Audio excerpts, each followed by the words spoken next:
Online criminals are growing bolder with each click of a mouse.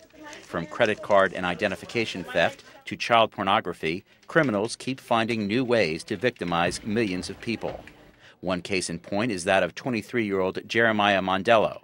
The Oregon man pleaded guilty to selling counterfeit computer software of legitimate programs. Authorities say he stole financial information from unsuspecting neighbors and used it to set up fraudulent accounts to sell the software, earning more than $400,000 for himself. Well, when we confronted him, his response was, "How did you catch me? How did you figure it out?" Senior Special Agent Michael Godfrey is with the Cybercrime Center of the U.S. Immigration and Customs Enforcement Agency.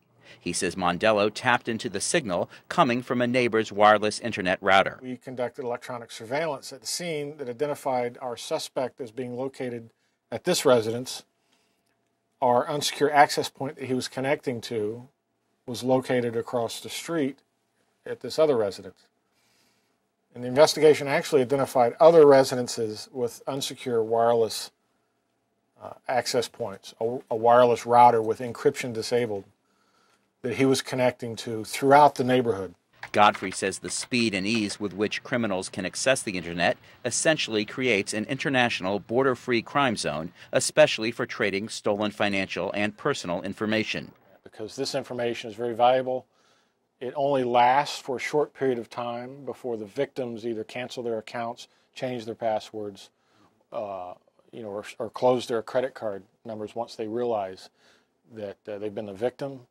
And so this information is valuable to these criminal organizations, and it's transmitted around the world within minutes, if not hours. Investigators say many online crimes could be prevented if people would apply common sense when on the internet.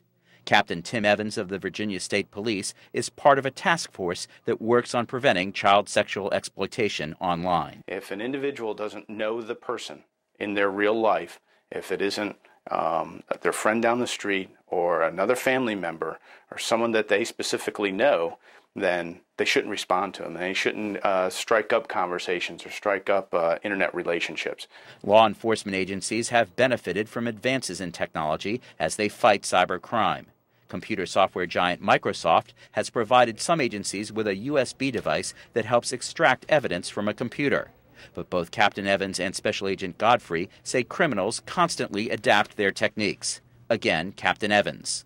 Those folks who are out there on the internet and are technically adept, some of them are very adept, and they have to do that to be able to get what it is that they want. Okay, and so they will pursue the technological challenges in order to circumvent the law enforcement efforts. The biggest threat, I think, is the young kids today that are smarter than many of the grown-ups who have been to college and who have been working in this sort of field.